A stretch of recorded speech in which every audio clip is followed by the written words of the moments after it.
Buenas tardes. Estamos a miércoles 16 de junio, sesión 11 de nuestro seminario de filosofía matemática, nuestra penúltima sesión. Estamos en la parte de recepción de las ideas kantorianas. La vez pasada veíamos la recepción de algunos de los grandes conjuntistas, Hilbert, Zermelo, Hausdorff en particular, la escuela polaca. Hoy miraremos algunos de los aspectos de la recepción, básicamente por Gödel, por Kurt Gödel, y un poco de la recepción de Paul Cohen. La próxima vez terminaremos, entonces será nuestra última sesión la semana entrante, con mirando un poquito la recepción de filosófica y literaria de estas ideas kantorianas, pues centrándonos particularmente en la recepción muy importante de Bertrand Russell para la filosofía y la recepción muy importante de Jorge Luis Borges para la literatura. Y miraremos también algunos casos menos conocidos e interesantes también, como el caso de Pavel Florensky en Rusia, el caso de los Liber, estos grandes divulgadores de la matemática en Estados Unidos. Hacia allá nos vamos a dirigir y ahí estaremos terminando entonces la semana entrante. Recordatorio para los estudiantes inscritos, su entrega del ensayo final es para fines de mes, tal como está allí indicado y como se los he señalado varias veces a lo largo de los últimos correos. Pues vamos directamente al grano. Voy a empezar con nuestros tableritos para hoy. Entonces, seminario Cantor. 21.1, nuestra sesión 11.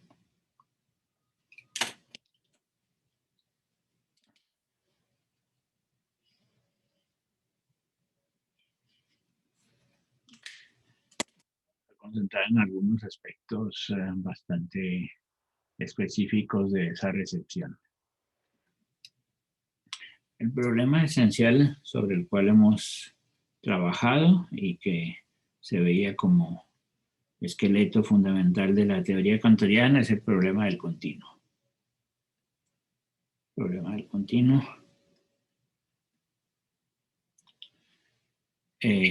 Expresado a través de varias aproximaciones en Cantor. Una es la construcción interna de un modelo para el continuo, los números reales, y el intento de caracterización de los números reales a través de propiedades topológicas internas como perfección o densidad por doquier, cosa que llevará a la hipótesis de Suslin en los años 1910 y 20 y que después con el tiempo se verá como independiente de la teoría de conjuntos. Pero es una aproximación interna importante y la aproximación externa importante es estudiar el tamaño de los números reales, el continuo. ¿Cuál es el cardinal de los números reales? Entonces, sobre ese problema del continuo que podemos llamar entonces como eje realmente fundamental para Cantor, desde el mismo inicio de sus trabajos en teoría de conjuntos sobre ese problema del continuo, pues hay una enorme cantidad de ramificaciones y de soluciones y aproximaciones parciales. El corazón del asunto creo que lo habíamos expresado adecuadamente a través de la idea fundamental de que detrás de esto hay un problema de buen orden,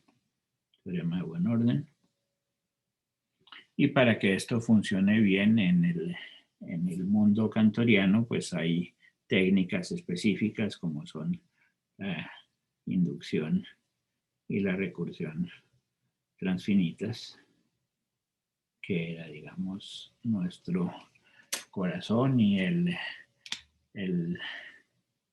lema del seminario, el teorema de inducción en ordinales transfinitos. Entonces, eso está estrechamente ligado al problema del continuo, de una manera muy impresionante en Cantor, que si uno extiende esta inducción y recursión a todo el transfinito, entonces va a llegar a pensar en clases propias, y esas clases propias, esas multiplicidades inconsistentes, se van a reflejar en el buen orden. Y una de las grandes ideas cantorianas es que esas multiplicidades inconsistentes podían servir para explicar el hecho de que todo cardinal era un aleph. Por lo tanto, demostrar el teorema del buen orden. Entonces es un paso muy interesante de la inconsistencia, desde el punto de la inconsistencia lógica, al corazón técnico de la teoría de conjuntos.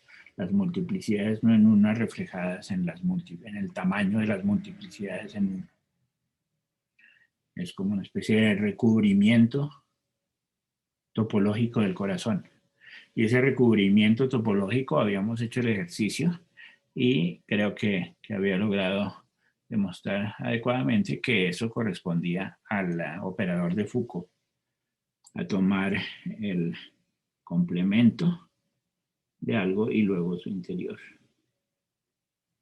El interior del complemento del operador de Foucault era una manera de cubrir precisamente todo el transfinito, y gracias a ese cubrimiento del transfinito se llegaba a la inconsistencia de la colección de todos los ales que se reflejaba en el buen orden. Y este hecho extraordinario y fundamental es lo que llamaba Cantor la vez pasada en su correspondencia con Hilbert, que veíamos con precisión, el punctum saliens. Esta inconsistencia de la colección de todos los sales era el punctum saliens, el punto más alto de la teoría de conjuntos.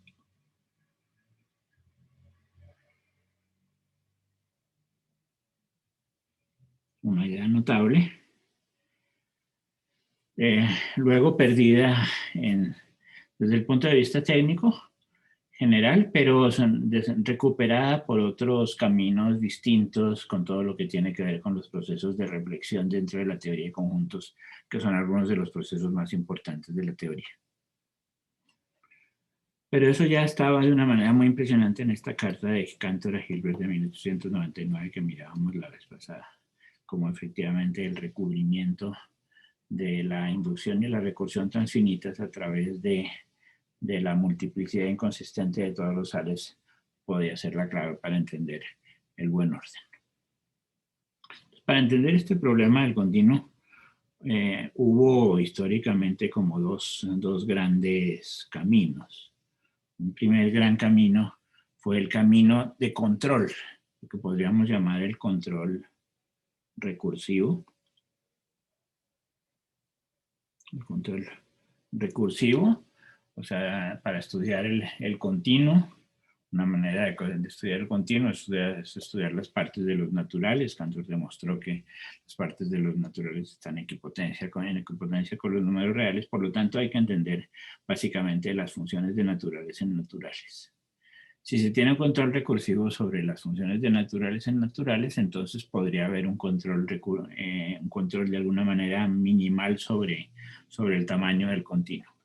Este es un camino muy importante que abrió Hilbert.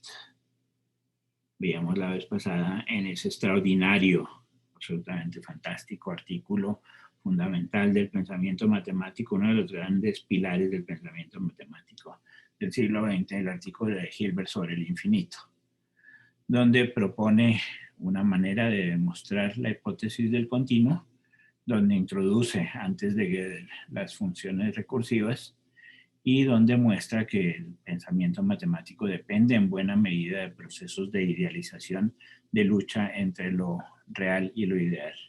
Gran artículo. Y eso lo podríamos llamar desde el punto de vista de nuestras metáforas fundamentales, la marea.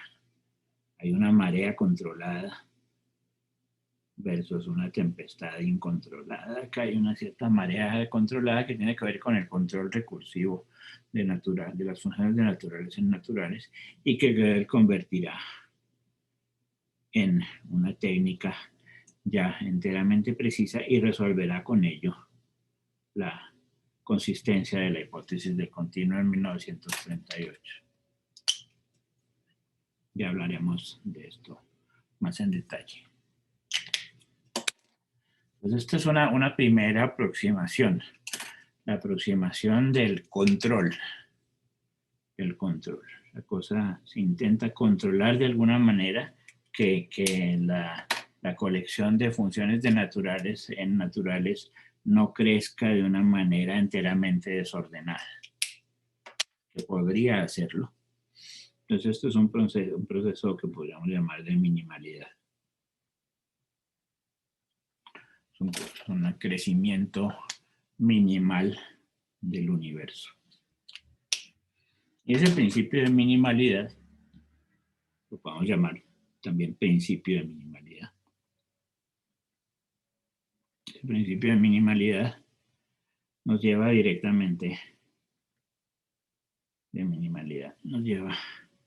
directamente a la construcción del universo de los conjuntos constructibles. Universo L de Gödel de 1938. Entonces esto pongámoslo por aquí para que quede la referencia en Gödel. 1968, aunque esto proviene un poco de antes, ya les mostraré. Las raíces son raíces largas, las que están detrás de este universo L, en la cual pues la idea fundamental es que en vez de tomar las partes arbitrarias de un conjunto, se toman las partes definibles de un conjunto, que son entonces los subconjuntos de X que provienen de alguna manera de sentencias dentro del lenguaje, conjuntos de elementos determinados por sentencias dentro del lenguaje, se llaman los subconjuntos definibles dentro de un lenguaje dado por fórmulas. En el universo en el cual señalábamos la vez pasada, la teoría de conjuntos crece de manera natural. Ese crecimiento natural es muy importante. Entonces, por fórmulas en la lógica clásica de primer orden. Esto podría haber definibilidades en lógicas de orden superior, pero pues el universo natural de inicio, de reconstrucción del universo conjuntista es la lógica clásica de primer orden. Y entonces básicamente en este universo si se pide que el universo crezca lentamente, de una manera minimal, y se restrinja a la colección de los conjuntos definibles, entonces a partir de esa hipótesis de que el universo se reduzca a este L, entonces se puede demostrar la hipótesis del continuo. HC por hipótesis del continuo, es decir, que C es Aleph1. Entonces, esto es uno de los resultados fundamentales, el resultado fundamental, diríamos, de consistencia sobre el problema del continuo, que tiene que ver entonces con la que se llama la constructibilidad de Gödel. La idea es extremadamente sencilla, las pruebas son extremadamente delicadas. Aquí remito, por ejemplo, ya que tenemos esa ventaja, a las lecciones de Andrés Villaveses este semestre. La técnica es delicada, la técnica bastante delicada, pero podemos verlas, podemos llamar las lecciones de Turín de Andrés 2021, que Andrés ha escrito con cuidado y que son una excelente guía de todos los intríngulis delicados que hay detrás de este tipo de pruebas. Ahora se las presentaré y esas selecciones están disponibles, las podemos poner si Andrés nos da la venia las podemos poner dentro de los materiales del seminario. Entonces esto es bastante delicado técnicamente, porque tiene que ver con básicamente de nuevo con procesos de reflexión finos, del universo dentro del universo. Y a menudo esas son algunas de las técnicas, por un lado más potentes, pero por otro lado también técnicamente más finas y delicadas. Entonces, en ese universo de crecimiento minimal, donde la idea entonces sigue siendo muy sencilla, la idea es muy sencilla, restrinja a conjuntos definibles, pero gracias a esa restricción, entonces, las partes no van a explotar de alguna manera. Esa parte es bien importante. Entonces, miremos un momentito cómo llegó Gödel a semejante construcción. Voy a aprovechar aquí escritos anteriores. Mi seminario Gödel de hace una buena cantidad de años, 2014. Estos apuntes están disponibles para todos en las diversas carpetas, tanto en Google Classroom como en el Dropbox. Entonces aquí, en estas semanas dedicadas al universo constructible, mirábamos un poquito de dónde venía esta construcción. Y es una construcción pues que viene de bastante atrás, desde 1928 viene en Gödel, cuando estaba realmente formándose como un joven lógico en Viena.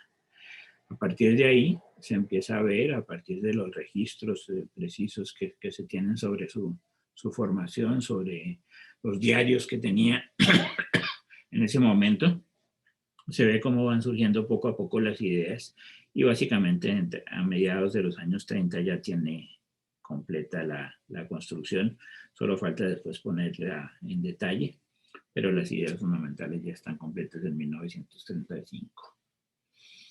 Hay varias maneras de darle sentido técnico a esa construcción. Primero lo hizo a través de diversas conferencias y cursos entre 1937 y 1938. Conferencias en Viena, en Princeton, en Notre Dame, en Göttingen, en varios lados, conferencias en las que va afinando su presentación y ya entonces en 1938 el famoso artículo La consistencia del axioma de elección y de la hipótesis generalizada del continuo, y a partir de ahí el libro fundamental de 1940, que ya reúne todo lo anterior y constituye la expresión más depurada de esas ideas kantorianas. Quiero mencionar algunos temas dentro de lo muchísimo que hay, entonces aquí dentro de estas notas del seminario Gödel, pues hay, para los que lo quieran mirar después con cuidado, pues están todos los detalles históricos de la emergencia. Voy solamente a mencionar algunos temas muy, muy por encima y que tienen que ver con un hecho que me parece importante resaltar, el hecho de que finalmente todas estas construcciones fundamentales se van haciendo a hombros de gigantes siempre. Uno siempre imagina a Gödel como el gran genio original absolutamente único, y es cierto, es un originalísimo único, pero ese originalísimo único se basa también en hombros de gigantes muy importantes. Gödel estudió muchísimo a Russell, muchísimo. Bertrand Russell fue para él uno de los grandes motivadores de la construcción, de sus construcciones lógicas, pero también era un enorme conocedor de Hilbert.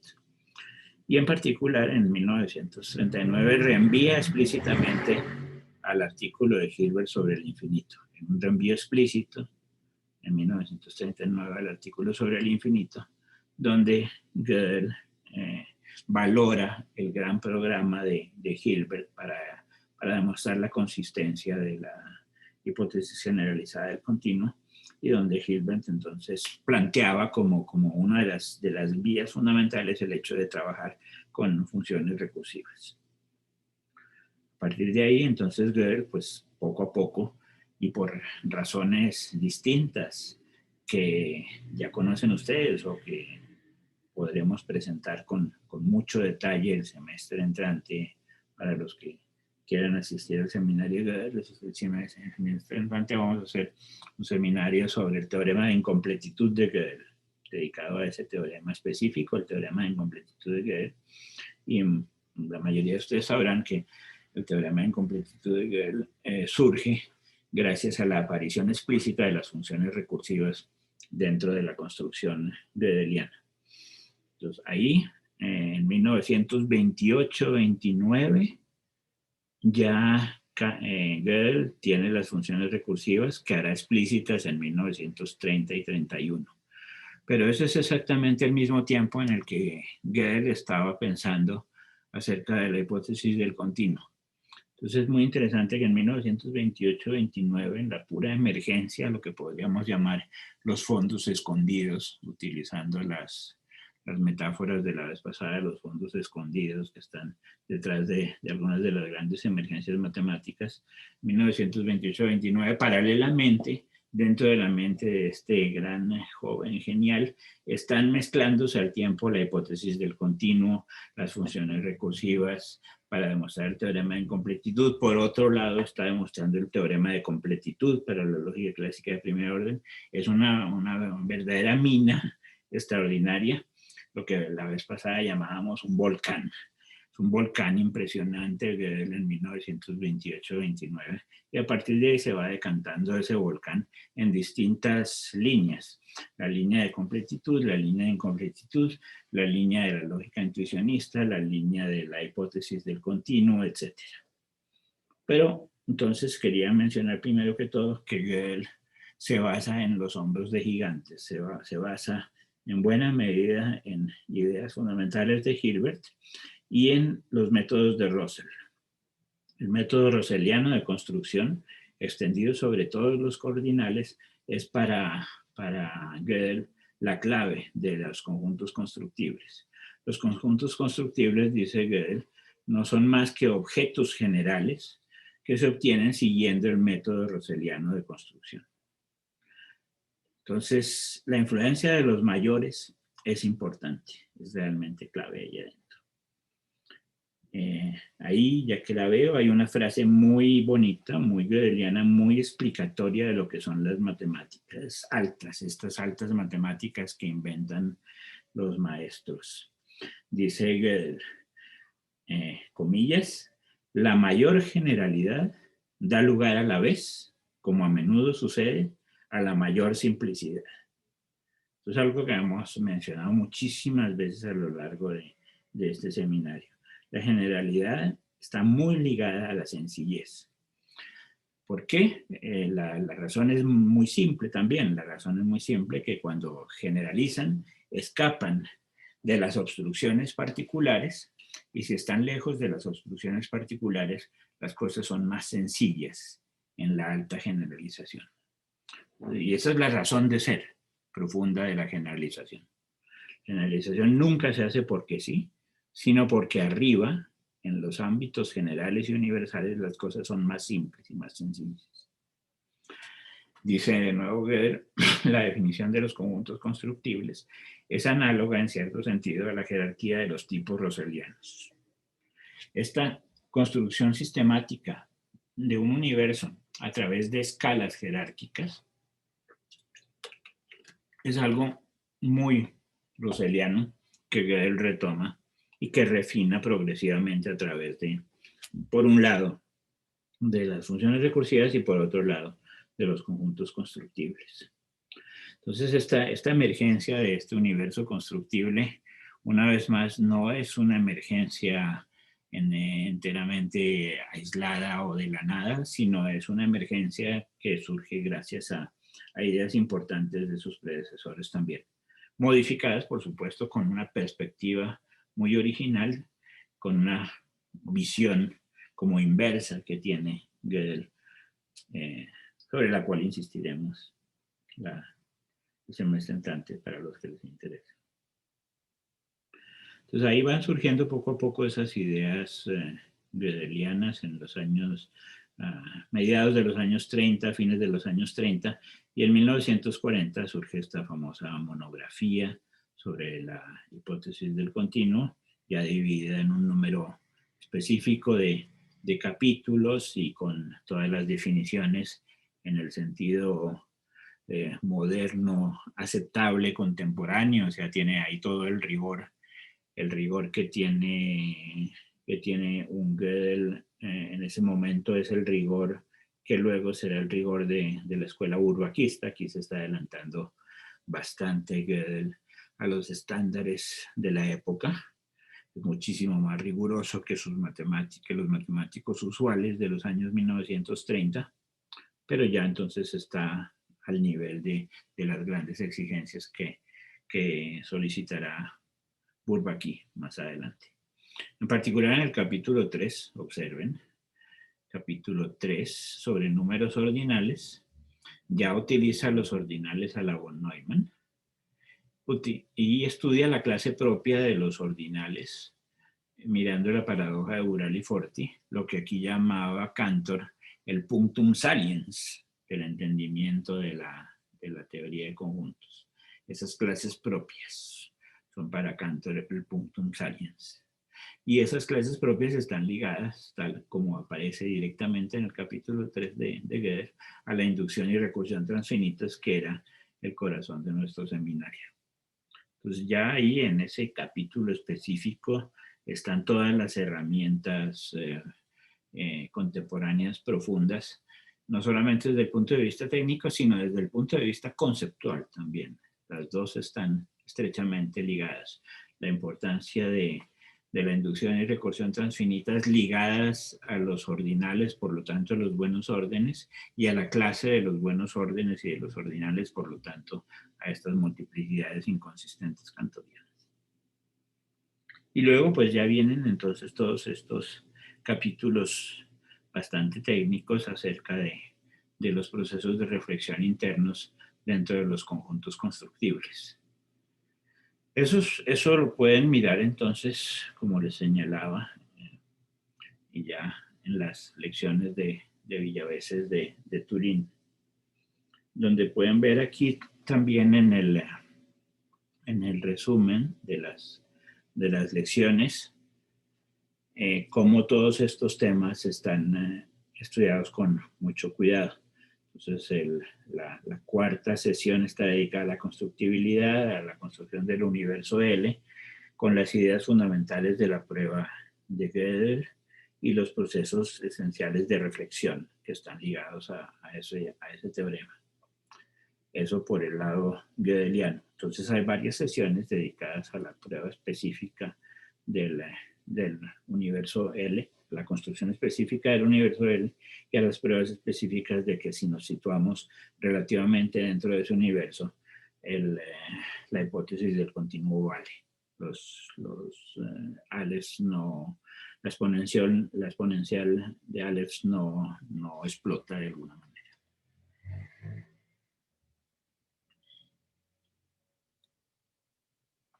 Sigamos con nuestro diagramitas para hoy. Entonces eso era un camino.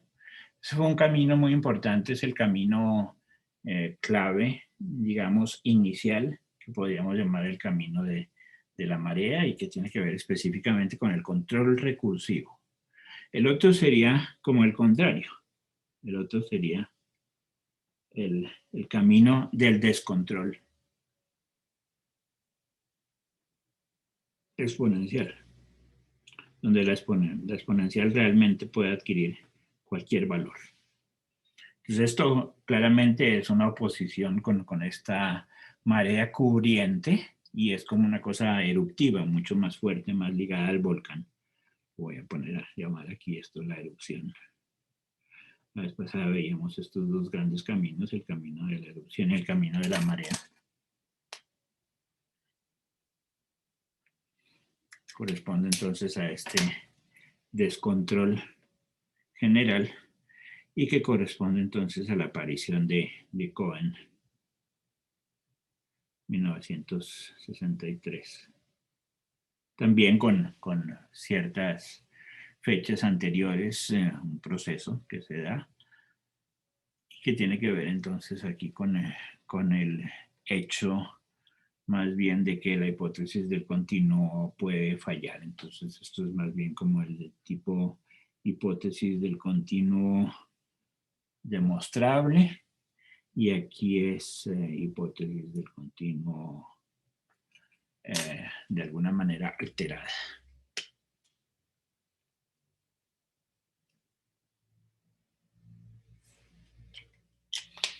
Esto es entonces un proceso contrario también. En vez de que sea un proceso de minimización, es un proceso de maximización. Proceso maximal.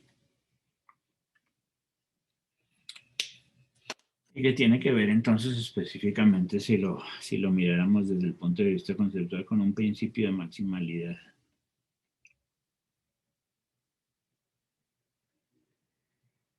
Un principio de maximalidad.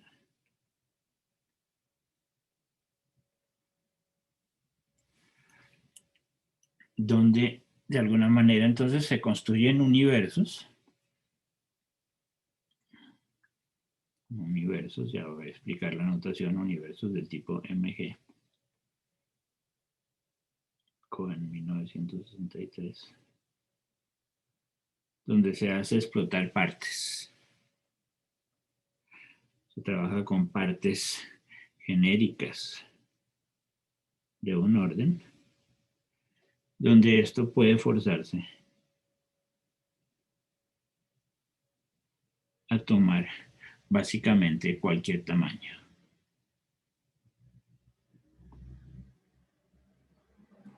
Excepto ciertas restricciones conocidas de la teoría de conjuntos, de cualquier tamaño.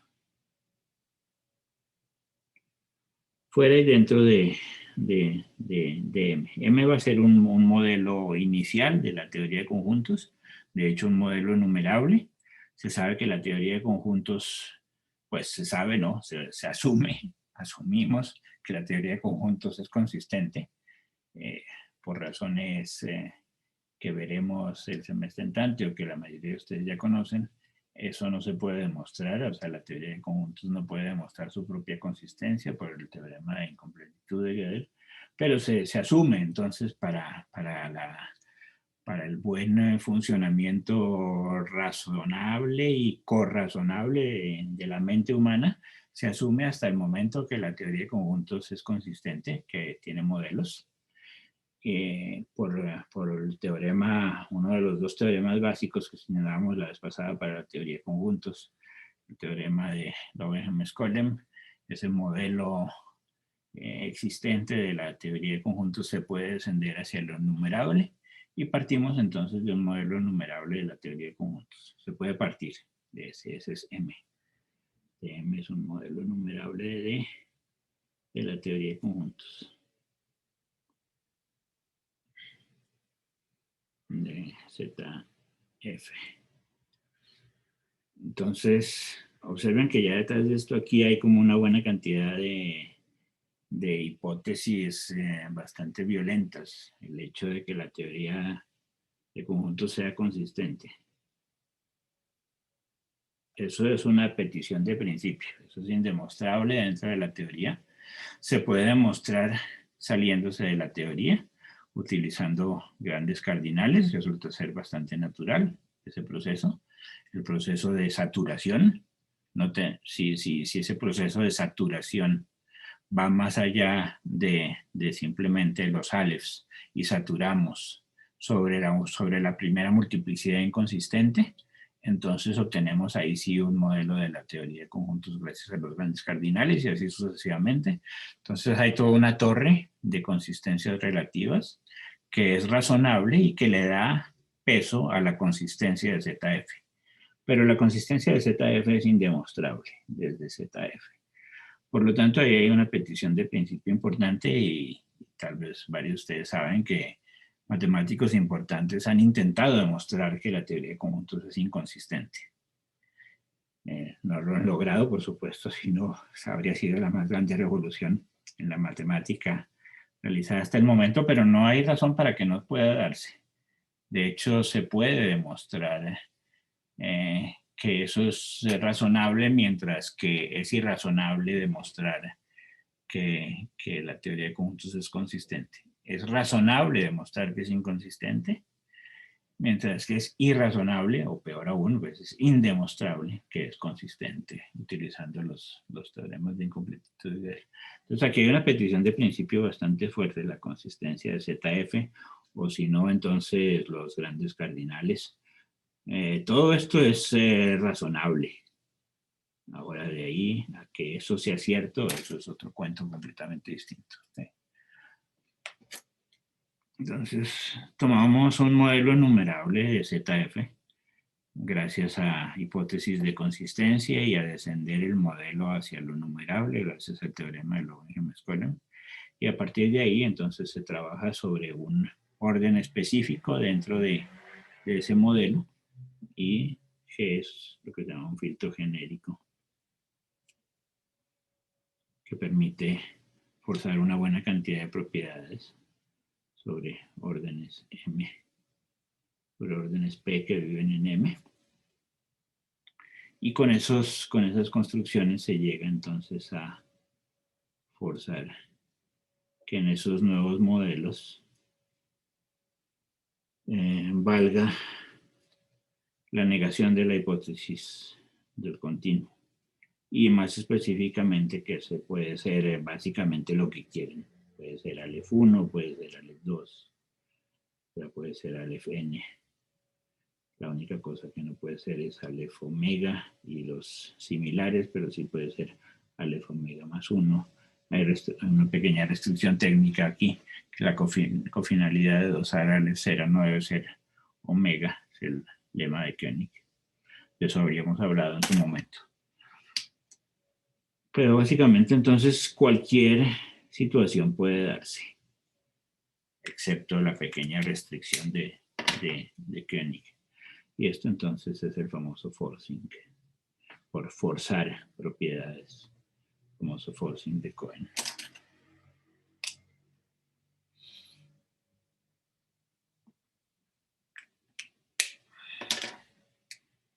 Esto también entonces está explicado con las líneas generales, están explicadas, las técnicas están explicadas con bastante detalle en las lecciones de Turín de Andrés. Entonces aquí también tienen esta específica construcción, la construcción del modelo EMG, cómo esos sirven para ser como modelos consistentes. Se preserva la consistencia del modelo a partir del modelo M. La construcción MG sigue siendo un modelo de la teoría de conjuntos y si se añaden suficientes reales se dañan las hipótesis, se daña la hipótesis del continuo y se fuerza que 2 a la 0 esté básicamente en cualquier nivel deseado.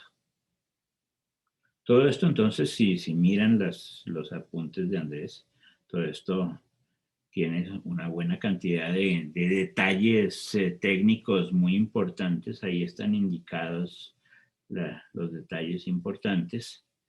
Las pruebas son indicativas, pero básicamente todo el esquema general está ahí muy preciso para que aquellos que nunca han visto nada de esto tengan una especie de orden o de orientación para situarse dentro del panorama.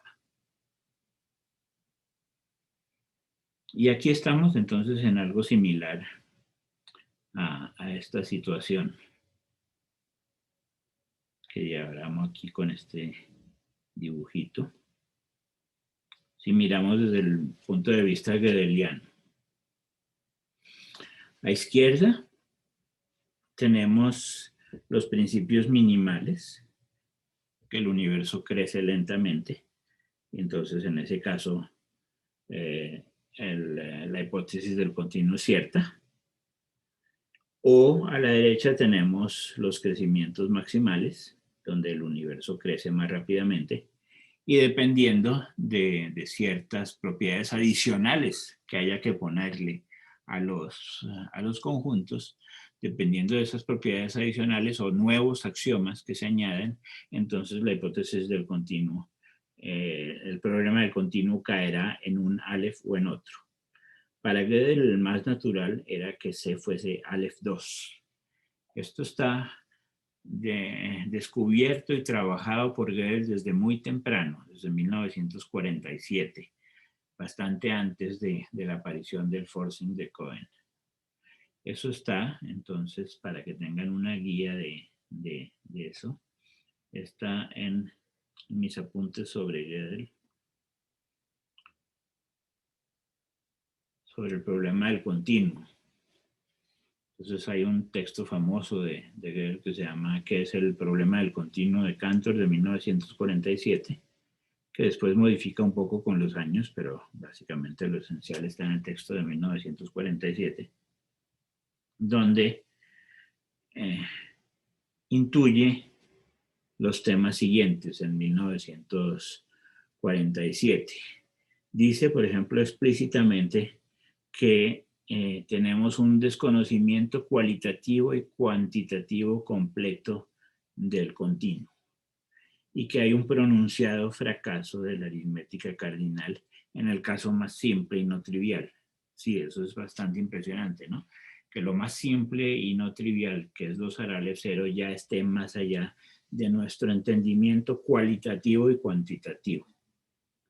Están más allá de las capacidades usuales de la teoría de conjuntos. Dice Gödel, esa escasez de resultados parece deberse a hondas razones que requieren un análisis más profundo que aquel que las matemáticas acostumbran a dar. Esto es extremadamente bonito, pues debería ser muy interesante para los filósofos y para la filosofía de las matemáticas en general, que el análisis profundo del entendimiento del continuo tenga que ir más allá de las matemáticas. Las mismas matemáticas no van a ser suficientes, dice Gödel, para entender este problema. Hay hondas razones. Eso que llamábamos por la vez pasada, esos fondos escondidos y oscuros, esos fondos escondidos y oscuros, según el mismo Gödel, el más grande lógico, más grande analista imaginable, eso requiere un análisis profundo que las matemáticas no acostumbran a dar.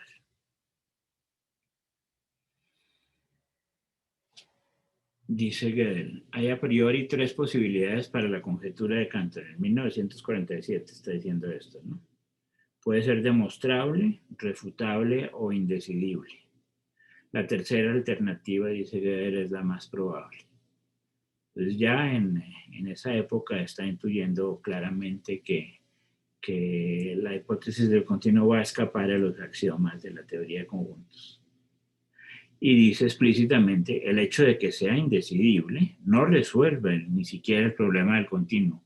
Se van a requerir extensiones del concepto de conjunto y nuevos axiomas que provean una descripción completa de la realidad. Esto de nuevo es una especie de sueño filosófico extraordinario, ¿no? O sea, Gödel está hablando de la realidad, una suerte de realidad de la teoría de conjuntos que la matemática ha sido completamente incapaz de describir de una manera completa. Se requieren entonces nuevas extensiones del concepto de conjunto y nuevos axiomas que provean una descripción completa de la realidad. Es fascinante esto porque desde 1947, extensión del concepto de conjunto, a ver dónde está. No, por ningún lado ha aparecido una cosa seria que llamemos extensión del concepto de conjunto. Ha habido unas alternativas distintas que son el concepto de categoría o el concepto de tipos de algún modo de tipos homotópicos que son distintos al concepto de conjunto, pero no son extensiones, ninguno de los dos son extensiones, son alternativas del concepto de conjunto. Los nuevos axiomas, en cambio, sí se han estudiado bastante, los nuevos axiomas que provean esa descripción más completa de la realidad, ya sean nuevos axiomas tipo Martin o nuevos axiomas tipo Woodin o cosas de ese estilo que van dando una descripción, justamente un control descriptivo más pleno de ese mundo de los conjuntos. Pero empezando ya desde el inicio, el hecho de que se requiera ir más allá de las matemáticas, un estudio, un análisis profundo que las matemáticas no pueden dar, y el hecho de extender el concepto de conjunto, ya eso no más, eso no se ha hecho. Es increíble, es inverosímil. Me parece absolutamente inverosímil que han pasado 60, 70 años y no haya habido una extensión razonable del concepto de conjunto. Seguimos en el múltiple en 1 de Cantor. Es impresionante, eso a mí me impacta demasiado. Riqueza fabulosa para la filosofía de la matemática. Si algo puede vivir de una manera plena es la filosofía de la matemática, justamente gracias a este tipo de grandes observaciones gödelianas. Y dice al final de esos trabajos de 1947, Cantor, el papel del problema del continuo en teoría de conjuntos será que llevará finalmente al descubrimiento de nuevos axiomas que tornen posible refutar la conjetura de Cantor. Efectivamente, en esto eran lo que creía Gödel, a pesar de que él mismo, una decena de años antes, había demostrado que la conjetura de Cantor es consistente y que en el universo constructible la hipótesis del continuo es cierta, realmente él no creía ni siquiera en su propia construcción. Eso es el signo de un genio para mí. Eso es el signo de un genio. Lo he dicho muchas veces, ser capaz de pensar algo y lo contrario a su vez.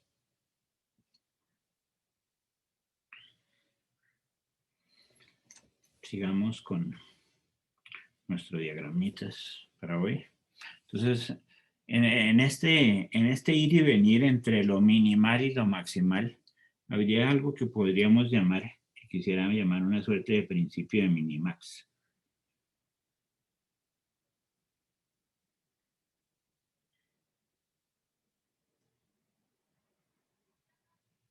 Es decir, si somos enteramente consistentes con el entendimiento del mundo, y yo creo que para ser enteramente consistentes con el entendimiento del mundo, lo mínimo que se debe tener es una imagen pendular, lo mínimo. El péndulo me parece ya de pronto demasiado sencillo, pero al menos debe ser pendular. No puede irse por un solo camino. Tiene que haber al menos unos caminos alternativos distintos. Tiene que ser al menos pendular. En realidad debería ser mucho más que eso, mucho más sofisticado. Y la metáfora no debería ser ni siquiera polar o planar, sino la metáfora que estamos buscando hace años es una metáfora que tenga que ver mucho más con las superficies de Riemann, con desenvolvimientos en superficies de Riemann. Pero empezando desde lo más básico y elemental, el inicio de todo tiene que ser al menos un péndulo. Y entonces ahí hay un relé de la palabra francesa relé, está en la mitad, o utilizando el término cantoriano traducido al inglés y que básicamente es una de las bases del entendimiento lógico contemporáneo, el back and forth. O el back and forth cantoriano o el relé de Francastel. Francastel es uno de los grandes historiadores del arte del siglo XX. Ambos, tanto el back and forth cantoriano como el relé, insisten en que la clave es situar un péndulo y buscar las mediaciones. ¿Qué pasa en la mitad?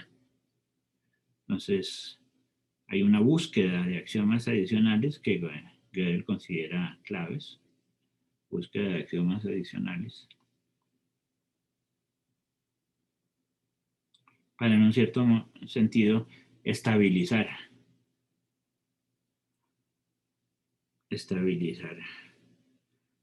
el entendimiento del continuo. Algo así como una especie de punto fijo. Esto ya empieza a ser aquí un poco especulativo. Especie de punto fijo entre universos, distintas inyecciones elementales entre los universos, etc. ¿Qué pasa en la mitad? En este relé, cómo de alguna manera encontraríamos unos buenos candidatos para esos controles del continuo. El mejor candidato hasta el momento, o Andrés ya nos podrá contar otros candidatos si es el caso, pero el mejor candidato hasta el momento que yo conozca es del mismo Gödel, que en 1964, o de Budin, 2010, y alrededores de esa época que cese a Aleph 2. Este es el mejor candidato para ellos por razones de crecimiento natural en ordinales. Una especie de crecimiento relativo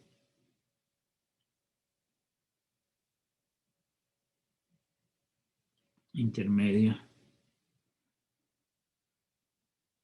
hereditariamente bueno en ordinales. Hereditariamente bueno en ordinales, es decir, que responda a este proceso de tránsito, hereditariamente bueno en ordinales. Que no sean ni lo mínimo, ni este Aleph 1, ni los máximos ya bastante poco creíbles que puede producir el forcing arbitrario. Ni mínimo ni máximo.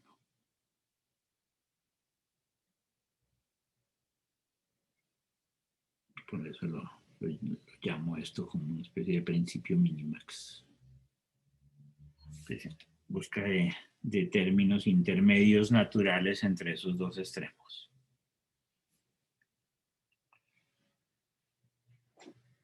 Todo esto entonces es un proceso en evolución, proceso grande en evolución que viene de nuevo entonces de una manera plena desde Cantor.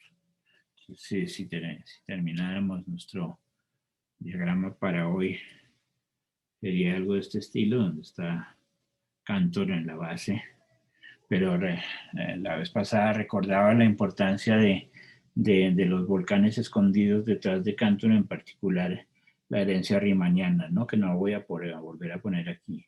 Cantor directamente alzándose sobre Riemann, y con ese paso fundamental en el cual las variedades riemannianas eran la clave, y esas variedades riemannianas se simplifican demasiado en los conjuntos cantorianos. Pero recuerden que el Mengen de Cantor aparece muy poco, mientras que las variedades, el Mannigfaltigkeit, aparece permanentemente en Cantor. Entonces, detrás de esto hay un montón de cosas que no voy a volver a insistir sobre ellas. Pero a partir de aquí entonces vienen algunos de los personajes importantes que mencionábamos hoy. El primer Gödel de 1938, donde la hipótesis del continuo se demuestra como consistente. Cohen, donde la negación de la hipótesis del continuo se demuestra como consistente. Ires y venires profundos e interesantes entre ellos. Por ejemplo, ese texto de 1947 de Gödel, que en buena medida está sirviendo como de preludio a lo que Cohen hará después. Y luego desarrollos posteriores, lo que podríamos llamar el segundo Gödel. El segundo Gödel, aquí teníamos el segundo Gödel que corresponde a estos años, si los marcamos un poquito mejor, Gödel 1964, Gödel 1938. Las dos puntas de lanza, donde acá se piensa que el tamaño del continuo es Aleph 2, acá se demuestra que el tamaño del continuo puede ser Aleph 1 sin mayor problema, universo constructible, y la capacidad de que estas dos cosas convivan al tiempo. Eso es lo que quiero llamar aquí el signo de homogeneidad.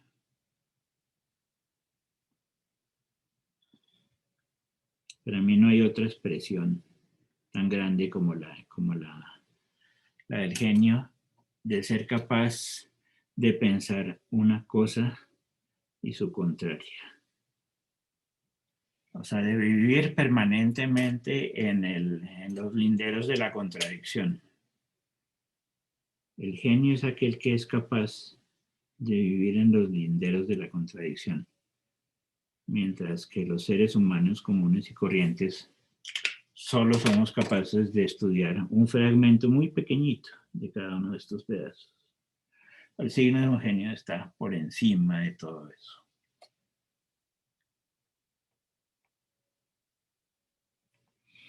Gooding, Gödel empiezan a pensar en que C es Aleph 2. Entonces aquí creencia de que tiende a ser C como Aleph 1, tendencia de que C tiende a ser Aleph 2.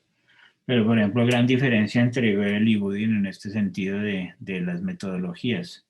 Gooding insiste muy fuerte en que C es Aleph 2, que esa es la realidad tal cual. Yo no veo a Gooding capaz de pensar al tiempo en algo y en su contrario.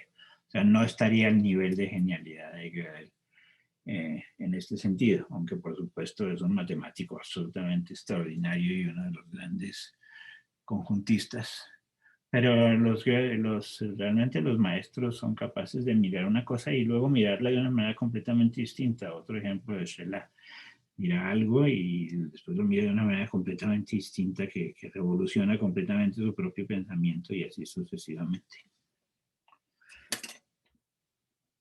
Entonces, finalmente las cosas emergen del problema kantoriano dentro de esta línea que podríamos llamar la línea estándar. El universo kantoriano estándar, ¿no? Mundo kantoriano. Pero la vez pasada yo les hacía caer en cuenta que eso no es más que un fragmento también. El mundo kantoriano no es más que un fragmento pequeño y mirábamos la vez pasada algunas de las otras versiones. Más allá del mundo kantoriano, los mundos no kantorianos proveen unas inversiones extremadamente interesantes, nutricionistas o no estándar o persianas o las que sean, etcétera, en muchas de ellas. Y este mar y volcán que veíamos la vez pasada dibujado ahí de una manera muy ingenua, vuelve a aparecer en, en mi dibujo de hoy, ya de una manera un poco obsesiva, ¿no? Acá, la marea y la erupción, el control recursivo y el descontrol exponencial.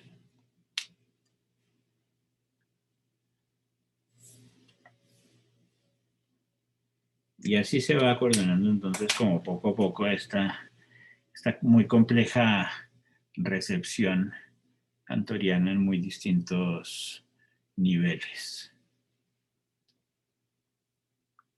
Bien, creo que eso era básicamente lo que tenía para mencionarles hoy.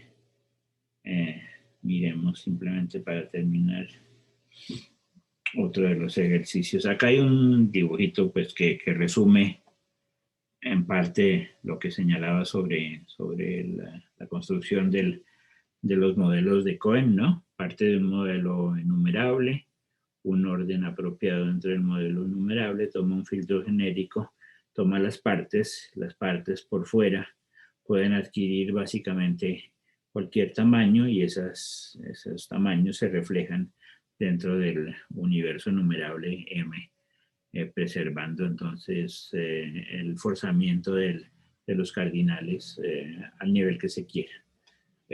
2 al Aleph 0 puede ser Aleph 1, puede ser Aleph 2, etcétera, y así sucesivamente.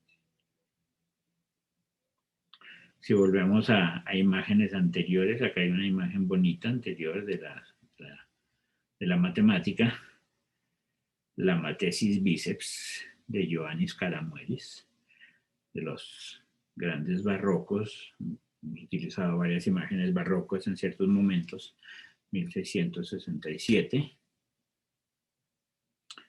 Esta matemática bifronte de Karamoelis corresponde también a esa matemática que veíamos en el mundo kantoriano, Aquí no lo hice explícito, pero lo podemos decir explícitamente, después lo completo, lo corrijo si es el caso. Esta matemática bifronte en Caramuelis tiene que ver con la práctica a la izquierda y la especulación a derecha, la práctica y la abstracción, la teoría y la práctica. Y en nuestro caso particular, esa matemática bifronte tiene que ver con lo inconsistente y lo consistente, con las multiplicidades no en uno y las multiplicidades en uno. Esas multiplicidades no en uno viven en el ámbito especulativo, pero descienden hacia la matemática en uno, que es entonces lo que podríamos llamar la matemática práctica, entre comillas.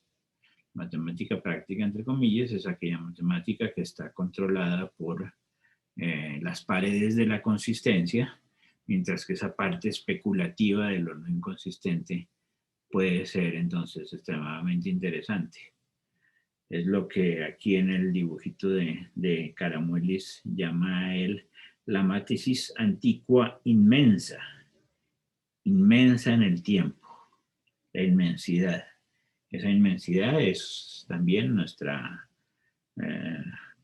colección de multiplicidades no en uno, y que tiene que ver con ahí también explícitamente aparecen directamente los océanos y los volcanes en el dibujito de Caramuelis. Aparecen las tierras, los mares y los vientos, las grandes tempestades, las grandes erupciones, versus las mareas calmas. Eso es muy matemático, ¿no? Me parece que esa parte que capta fantásticamente bien esta especie de simbología barroca de los contrarios es muy matemática, muy clave en la matemática, la fuerza eruptiva y muy clave la fuerza de la marea estabilizadora. La invención más bien catastrófica y que rompe todo, y en un cierto momento la estabilización de la arquitectura. Eso es muy específico de la matemática. No sé si podríamos llegar a caracterizar la matemática en buena medida con respecto a esas propiedades.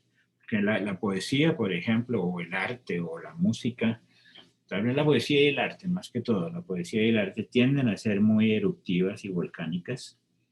Es más difícil decir que la poesía es una arquitectura estable.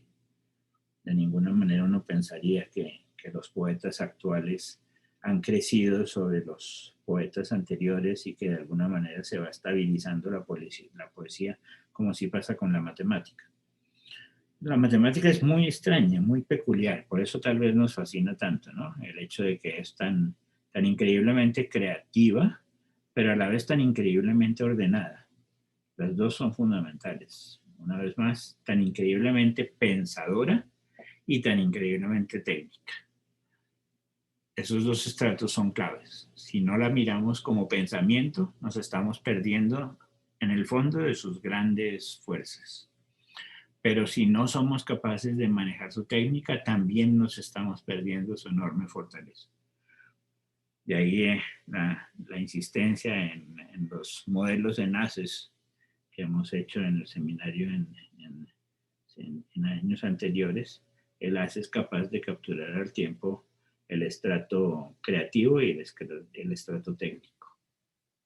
Y eso está, en el fondo, implícito en estos diagramas de representaciones barrocas. La matemática bifronte, práctica y abstracta, que completaría ahí, entonces en ese dibujito se los completaré para dejarlo estable en los apuntes. Matemática bifronte, práctica abstracta, que a su vez es la matemática bifronte de lo inconsistente y lo consistente, de lo múltiple en uno y de lo múltiple no en uno. Muy bien, haremos por ahí. Si tienen comentarios o preguntas o añadidos, aquí Andrés puede enseñarnos muchísimo sobre estos temas.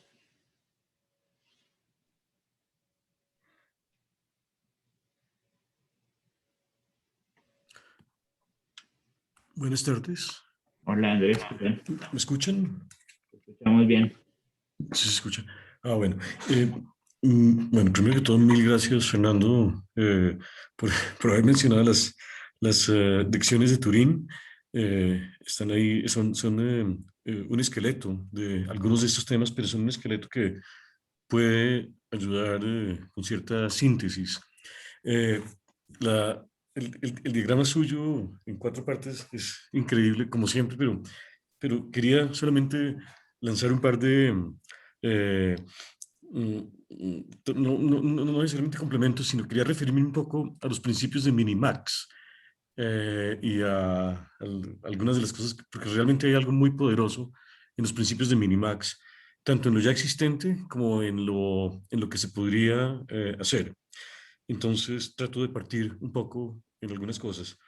El primer punto que yo creo que estamos en posición muy buena después de la explicación de hoy para ver es que después de las dos construcciones, de la construcción de Gödel, de L, que fue la primera parte que nos mencionó Fernando hoy, o sea, la marea, el control, y la explosión de Cohen, que permitía, sí, aparentemente el continuo puede ser muchas cosas, empezó un vaivén muy fuerte de hacer extensiones de forcing y buscar modelos internos como L, o sea, modelos muy controlados, modelos, pero que de pronto fueran muy distintos de L, por ejemplo, que tuvieran grandes cardinales que no pueden existir en L. Sin embargo, son modelos internos análogos al de Gödel, más grandes que el de Gödel, pero porque tienen objetos que no pueden existir en el de Gödel, pero como el de Gödel son como un regreso a lo minimal después de lo maximal. Eso es muy, muy poderoso, eso es increíblemente poderoso y está relacionado con preguntas de la escuela polaca, con preguntas muy, muy clásicas de la matemática. Estoy hablando de teoría de medida y de topología, que en algunos casos, por ejemplo, se hicieron mezclando forcing con modelos internos, aparecían grandes cardinales en los modelos internos. Entonces, una situación extraña. Se maximalizaba, luego al minimalizar y volver a hacer la construcción de Gödel a posteriori, aparecía un cardinal, por ejemplo, inaccesible, un cardinal algo más grande dentro de ese modelo. El comportamiento de esos objetos empieza a cambiar y el vaivén entre ir hacia afuera con lo maximal e ir y devolverse, o sea, dejar la explosión y luego la marea, y luego tal vez de pronto, pero solamente ya con dos aplicaciones de eso, la riqueza que se obtiene es enorme. Todo esto es el inicio de toda esta escuela de Woodin que mencionó también Fernando, el famoso Inner Model Program o los modelos internos, es volver a hacer lo que hizo Gödel, pero ya no simplemente en el universo como Gödel, sino después de forzamiento. O sea, introduciendo muchas cosas nuevas, con la maximalidad, con la explosión, pero luego recogiendo de nuevo con la marea, y lo que se recoge es distinto de lo que se habría recogido sin la explosión original. Y obviamente uno puede continuar, uno puede iterar, y la iteración de ese relé también es poderosa. Esto lo dejo así. El segundo punto, y ya que mencionó los haces, Fernando, es que detrás de la explosión es explosión en todo el sentido. Sin embargo, hay un punto que la hace controlada pese a todo, y es ni más ni menos que un teorema del modelo genérico, como el de Javier Caicedo para los haces, o como los que vienen digamos, de trabajos de la escuela, pues que vienen de Grothendieck en el mundo de la geometría. Aquí se llama el teorema de Forsyth. Es exactamente el mismo teorema. ¿Qué dice ese teorema? Lo voy a tratar de decir, no lo voy a lograr con la síntesis a la que ustedes están acostumbrados con Fernando, pero la idea es un poco la siguiente. Vamos a hacer una explosión. O sea, va a aparecer ese modelo gigante nuevo en que aparecen de pronto, no sé, Aleph, omega más uno, reales, y una cantidad de cosas nuevas. Sin embargo, hay un punto muy importante y es que todas las cosas nuevas, todos los objetos nuevos, tienen un nombre en el mundo antiguo. El mundo antiguo no conoce el mundo nuevo, el modelo M no conoce el modelo M de G, no lo puede conocer porque pasan cosas que no sabe qué son, sin embargo tiene nombres para lo desconocido. Esos nombres para lo desconocido no son simplemente, bueno, se llaman nombres aquí o se llaman secciones en el mundo de la geometría, son exactamente lo mismo. Las secciones de un as, cuando hay un modelo genérico, nos permiten a través del modelo genérico, ir a ver qué va a pasar en el sustrato, digamos, en el promedio en la información más esencial. Aquí eso sucede todo el tiempo. En el teorema de forcing, uno desde M puede definir, y es definible completamente en el sentido de lógica de primer orden, el forcing, y puede hablar de lo que va a pasar a partir de condiciones. Tiene todo un sistema de aproximaciones en los que puede utilizar los nombres para hablar de algo que no se sabe bien cómo es. Eso ya es muy poderoso. Y yo lo veo como un relé, un relé entre, o un minimax también, entre M y MDG para utilizar, estoy aprovechando todo lo que acabamos de escuchar para poder, porque realmente ayuda muchísimo toda esta presentación. El teorema del modelo genérico, que en el mundo de la teoría de conjuntos no tiene ese nombre, se llama simplemente el teorema de forcing.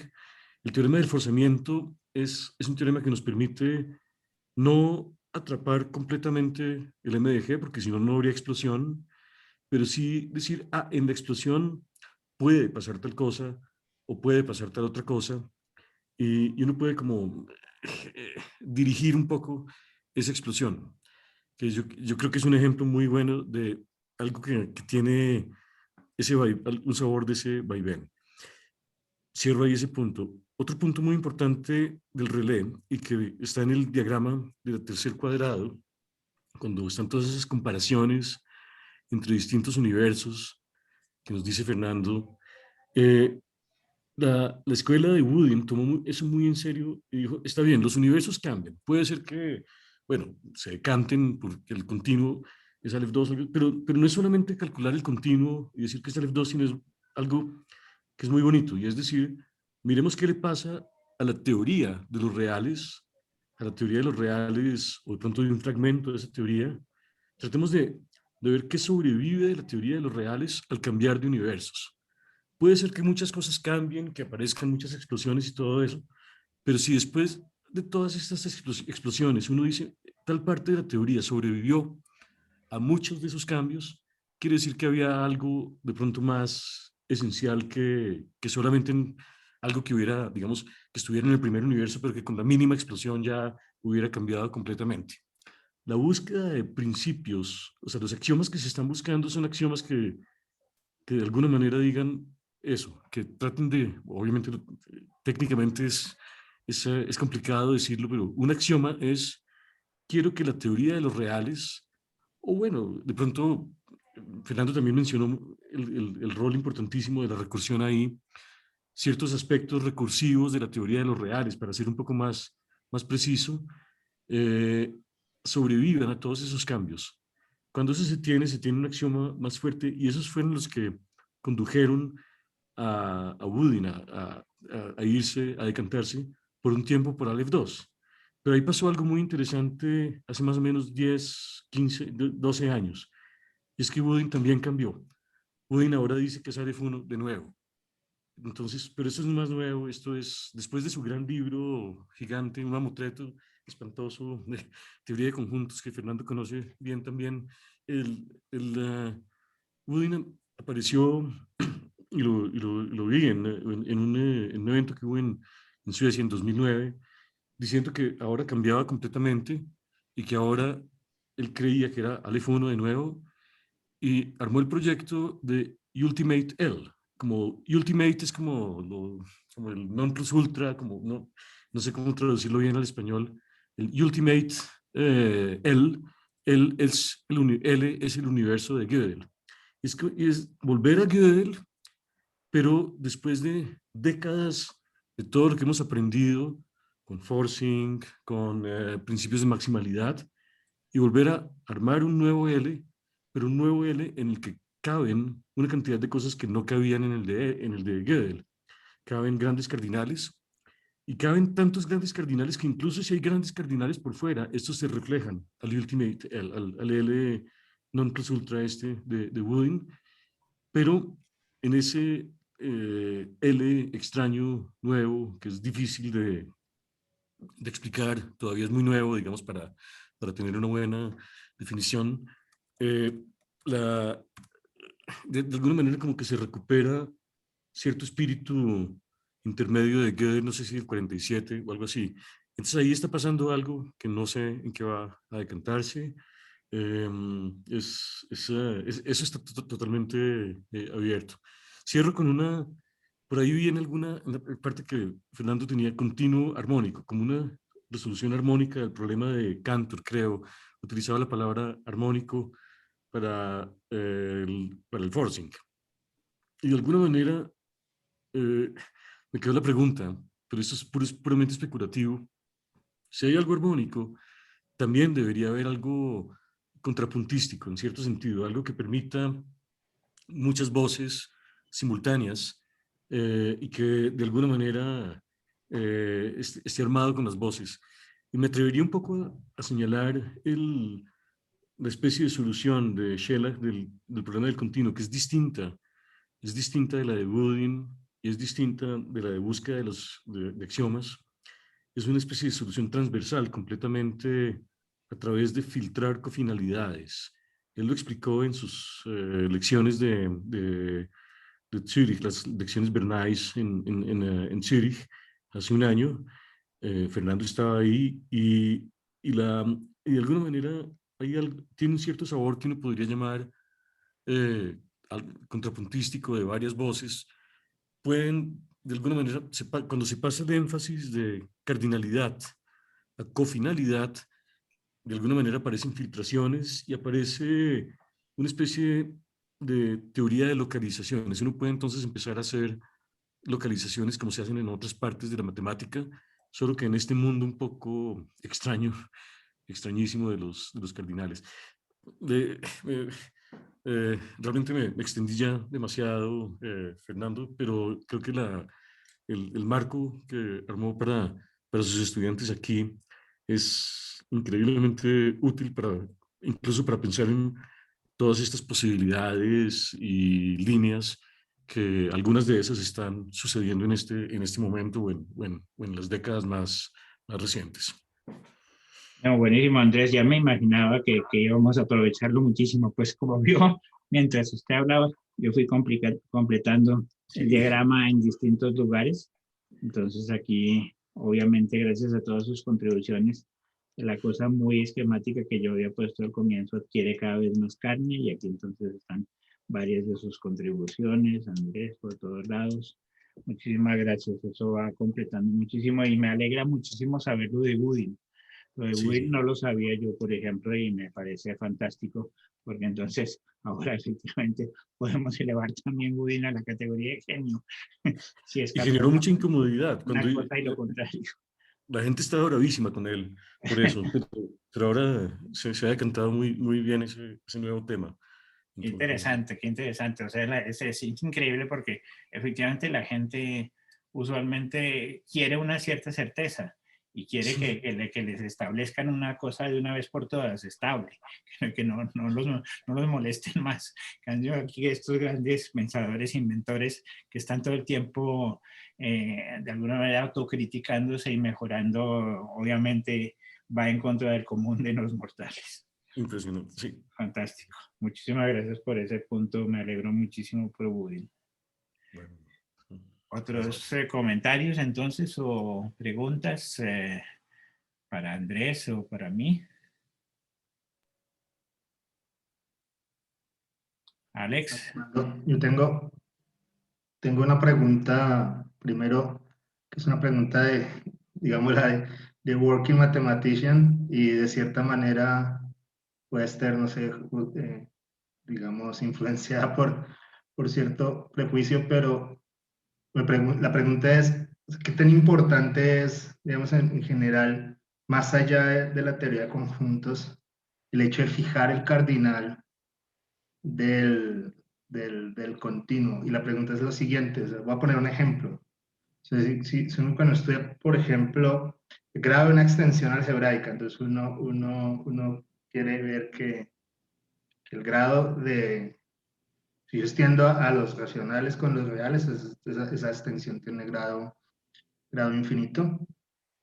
Y uno para ahí, digamos, o sea, en general, en matemáticas, por lo regular, uno dice, bueno, ahí está como el mundo de lo numerable bien, lo no numerable, y ahí paro. O sea, no me interesa tanto qué tan grande puede ser, qué tan grande puede ser eso, o en dónde puedo ubicar eso.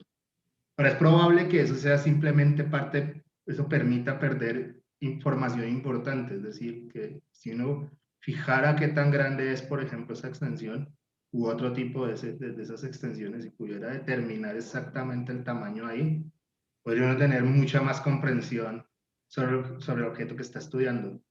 Pero eso es algo que no he visto y parece ser que no le interesara mucho a la gente y que por eso a veces la teoría de conjuntos parece un poco como una isla un poco aparte que uno contempla desde algún lugar, pero y que de cierta manera puede reconocer la belleza, etcétera, de la isla, pero al que no va, ¿no? Entonces, la cuestión es si ustedes creen, Andrés o Fernando, que, digamos, por ejemplo, el hecho de decir, bueno, es Aleph 2 o el Aleph que sea, pues podría tener implicaciones en el estudio, digamos, de objetos matemáticos más allá, digamos, de cosas que estén estrictamente relacionados con problemas conjuntísticos, o sea, más allá, digamos, por ejemplo, problemas en topología clásica o en teoría de la medida, digamos, que es donde muchas de esas cuestiones pasan, sino en otros lugares. Eso es como una pregunta. Esa pregunta que plantea Alex, ya le dejo la palabra a Andrés, que sabe realmente de esto. Yo un comentario muy breve. Esa pregunta que está planteando Alex para los jóvenes en particular es muy importante.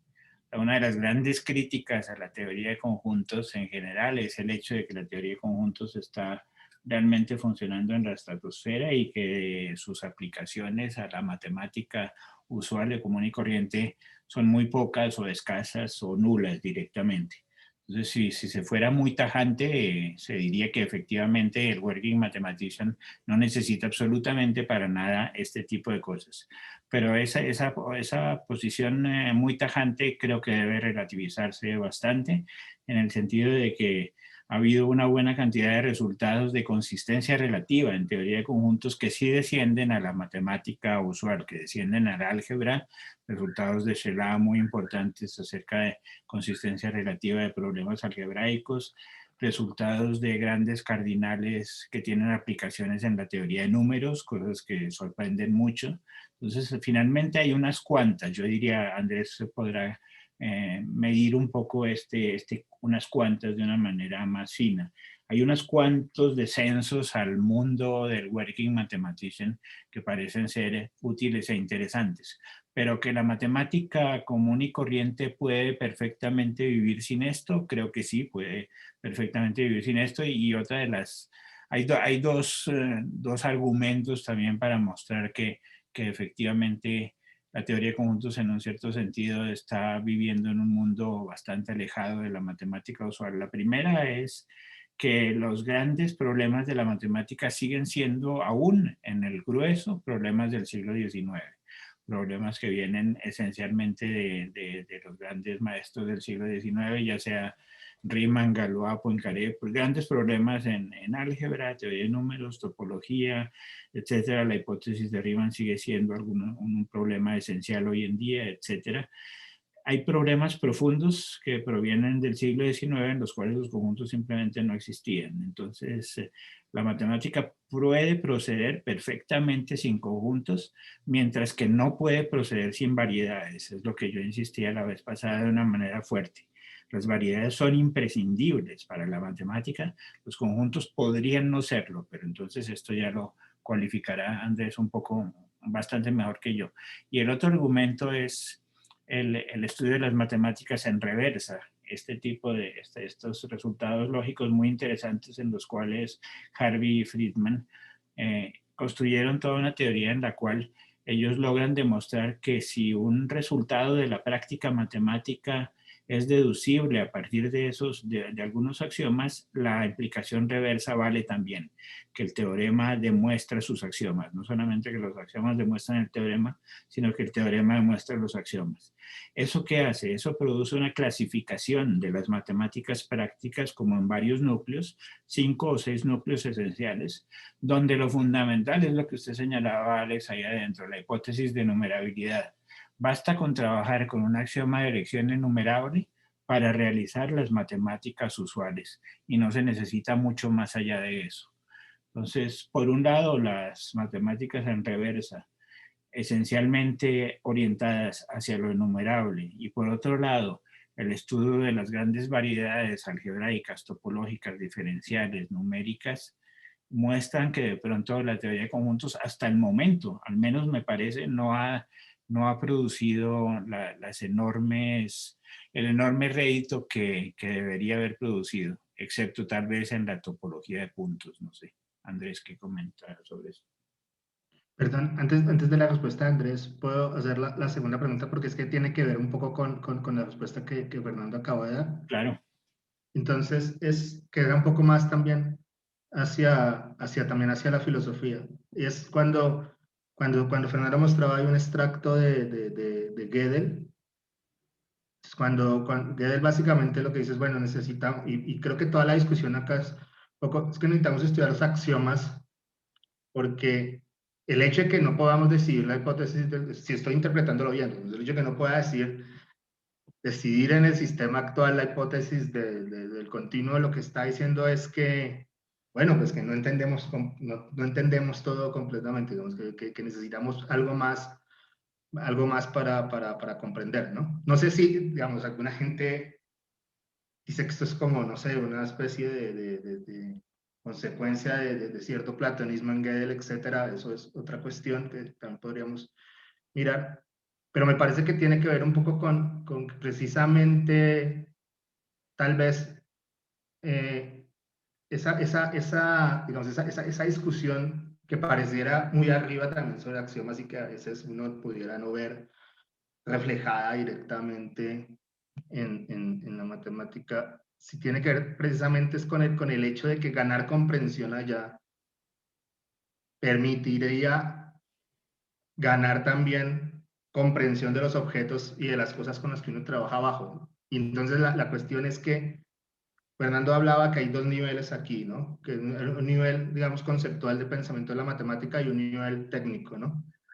Y puede ser que a nivel técnico la cosa no sea la relación no sea tan clara y tan nítida, pero tal vez a nivel conceptual sí. Entonces, tal vez la cuestión podría ser, si uno, digamos, siguiera que es que hay algo simplemente que permanece por ser entendido, y ese algo que permanece por ser entendido en términos de poder, por ejemplo, determinar si la hipótesis del continuo es o no es, o poder fijar, digamos, un cardinal para el continuo, pues sí se puede de cierta manera reflejar con problemáticas, digamos, concretas para decirlo, usando lo que Fernando acabó de llamar ahora variedades, en el mundo de las variedades, digamos, o en ese tipo de matemática, ¿no? Eso es como la pregunta. Sí, entonces eso corresponde a lo que leíamos aquí. Alex mencionaba esto, que sigue siendo para mí un problema increíblemente vivo, crucial para la filosofía de las matemáticas, que la filosofía de las matemáticas no responde, ni siquiera se lo plantea, este problema fundamental que dice que se requieren extensiones del concepto de conjunto. Se requieren extensiones del concepto de conjunto y hay que buscar entonces otras razones que requieren un análisis más profundo que aquel que las matemáticas acostumbran a dar. Esto es una exigencia muy interesante y muy fuerte de la filosofía de las matemáticas. De alguna manera está diciendo, las matemáticas no van a ser capaces ellas solas de responder a sus problemas más profundos. Requieren algo más, que se llame filosofía de la matemática, o que se llame crítica matemática, o que se llame de una manera o de otra, la noción de pensar el concepto de conjunto en extensión ya es un problema fundamental imprescindible. No sé, sigamos con Andrés. Sí, no, la pregunta es importante. Las dos preguntas son importantísimas. Voy a referirme un poco más a la primera, tal vez, porque ya la respuesta de Fernando incluía una cantidad de elementos con los cuales estoy de acuerdo en general. Digamos que es cierto que se puede, digamos que no hay matemáticas sin variedades, pero digamos que podría, para- digamos, para mí es un poco duro decirlo, pero podría haber matemáticas perfectamente sin conjuntos hasta ahora. Sin embargo, hay ciertos indicios que muestran algunas direcciones que yo creo que son interesantes. Los llamo indicios todavía, pero yo creo que algunos son muy poderosos. Bueno, ya había mencionado Fernando a Whitehead, y en Whitehead lo que ocurre, como se lo presenta normalmente, es como una respuesta negativa, un problema que venía de Whitehead, que era sobre grupos, en la categoría de grupos abelianos, y es si básicamente preguntar si el ext de un grupo abeliano es cero, se sigue que el grupo es libre o no es libre. Eso es interesante en parte porque en muchas otras categorías se había demostrado. De hecho, la medalla Fields de Serre fue en parte dada por problemas análogos, pero no en la categoría de grupos abelianos, sino en la categoría mejor comportada de módulos. Entonces, algo que funcionaba para módulos, pues esperaba más o menos que funcionara más o menos parecido para grupos abelianos, y Shellac demostró muy al inicio de su carrera que era independiente. Eso generó mucha incomodidad y la gente como que se decepcionó un poco. Básicamente, o sea, la gente lo vio como algo negativo de la categoría de grupos abelianos, como que no es una buena categoría para muchas cosas, pero uno puede darle la vuelta a las cosas y decir, bueno, de pronto esto revela algo un poco más general acerca de la matemática. Sin embargo, debo decir que pues, Shellac mismo no continuó con ese tipo de, digamos, de pregunta como la estoy formulando, y la gente digamos, cercana a los problemas de ser y todo esto, pues se desinteresó también. Entonces ahí fue, en cierto sentido, como una especie de impacto negativo, uno podría decir, hasta ahora. Eso puede cambiar, esas cosas cambian, hay que estar atentos a esos posibles cambios. Otro, bueno, hay un punto que tiene que ver con las dos preguntas de Alex, y es si el cardinal del continuo va a importar. Ahí lo importante tal vez, pero ese es mi punto de vista muy personal, no es tanto si es Aleph 2 o Aleph 1 o Aleph o algo mucho más grande, sino que detrás de todas estas determinaciones es un poco análogo a la hipótesis de Riemann. No es tanto como que los ceros, como que uno lea algo en los, claro, uno puede leer muchas cosas también en los ceros, sino que todo lo que está alrededor de la hipótesis de Riemann es increíblemente importante e interesante. Entender, bueno, no, no voy a ser yo quien describa todo lo que eh, hay alrededor de la pregunta.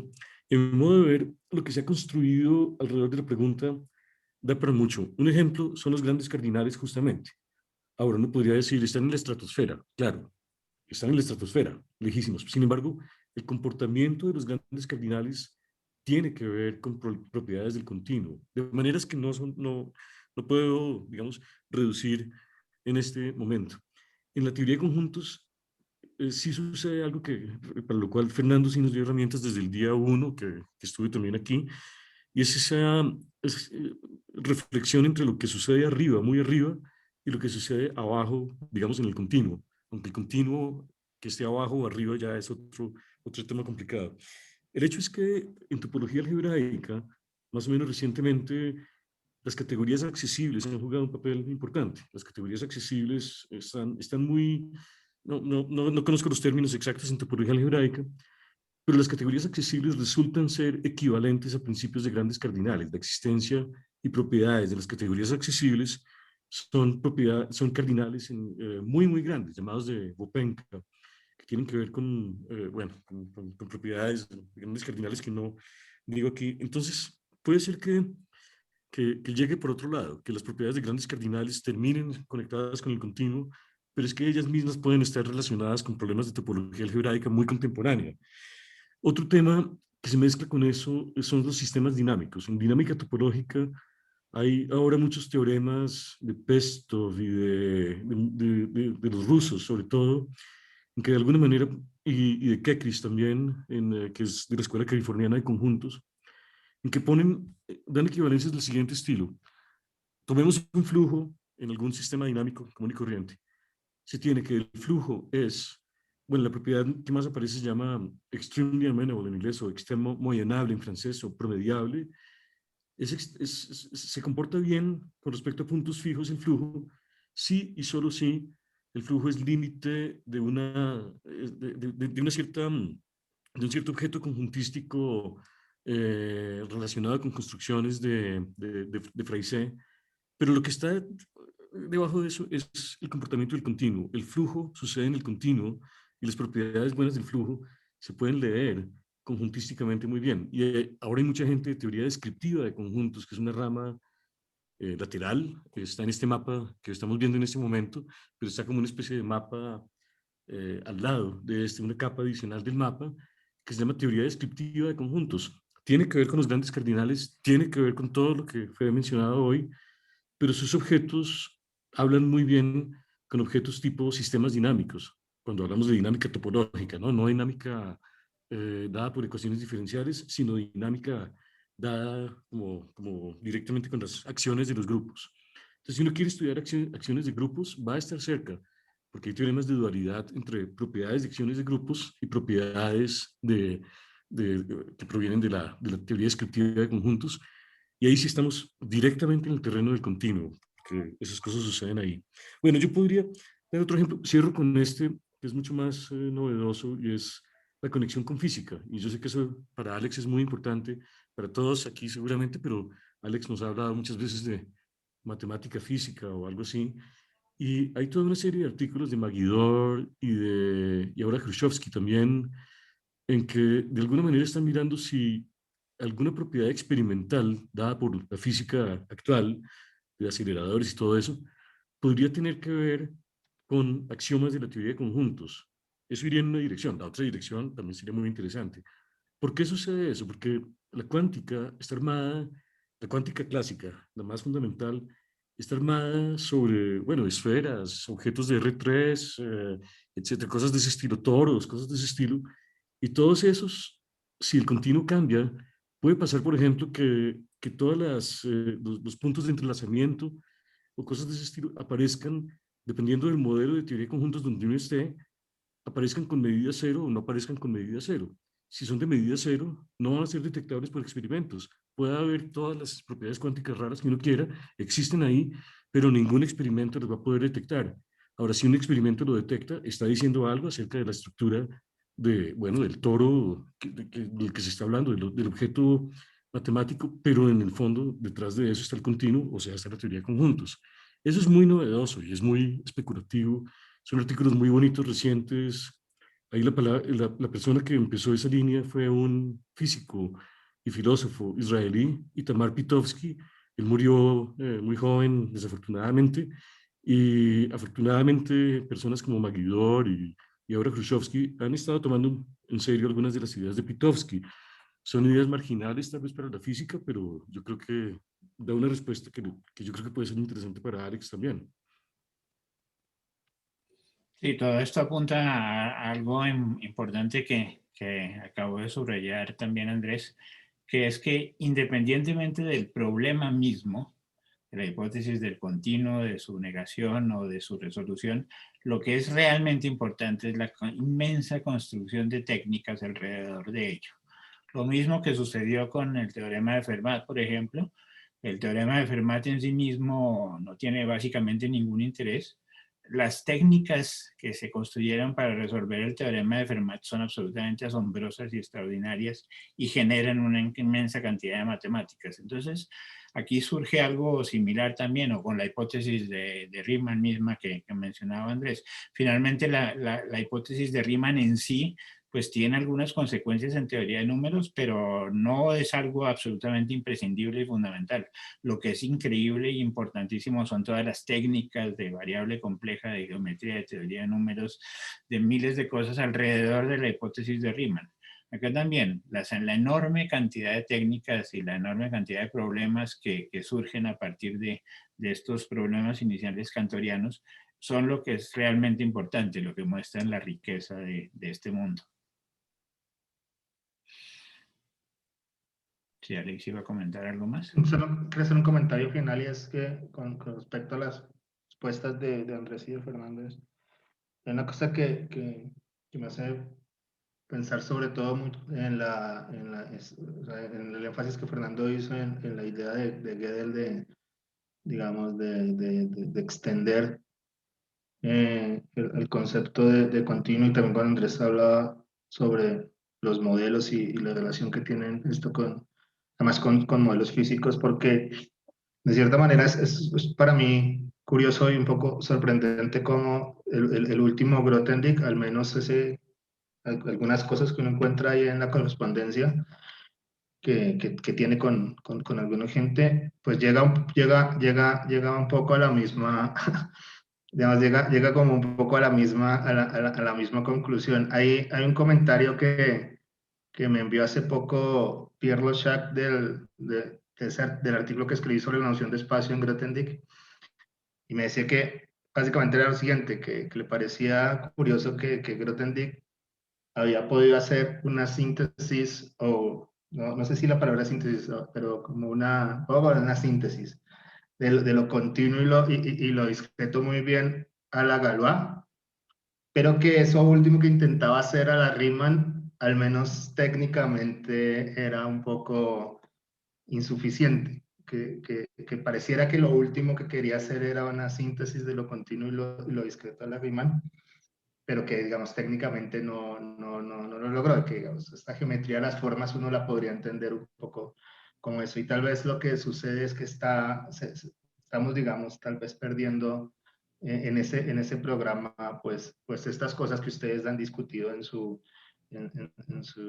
respuestas, y en particular la necesidad, digamos, de extender, no de reemplazar por otros, sí, otros conceptos, sino de extender ciertos conceptos, tal vez el de conjunto, no sé, para poder precisamente capturar de una manera plena lo continuo, pero más allá también, como dice Gödel, y como Grothendieck dice al final también, pues más allá de la matemática también, ¿no?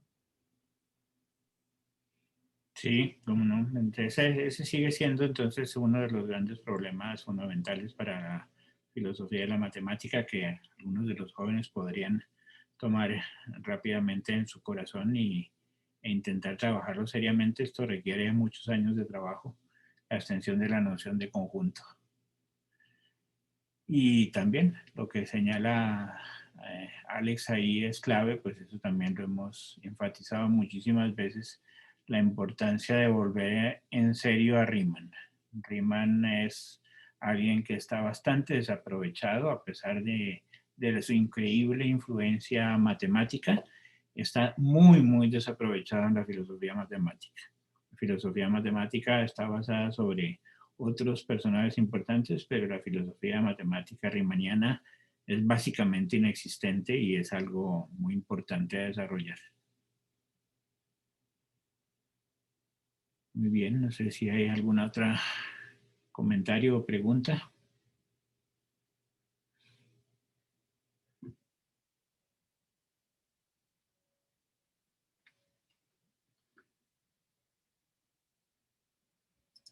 Bueno, si no es más por el momento, agradecerles muchísimo por esta sesión muy rica, Andrés, todos los complementos realizados de viva voz y sobre el mismo diagrama que yo fui escribiendo, pues completaron muchísimo el panorama. Muchísimas gracias, Andrés, y siempre Alex por esas preguntas claves.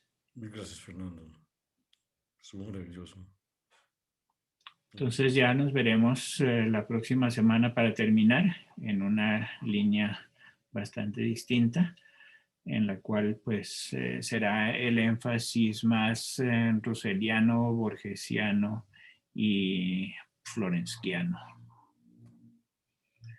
Muy bien, hasta el próximo miércoles. Gracias por estar aquí, cuídense. Hasta luego a todos.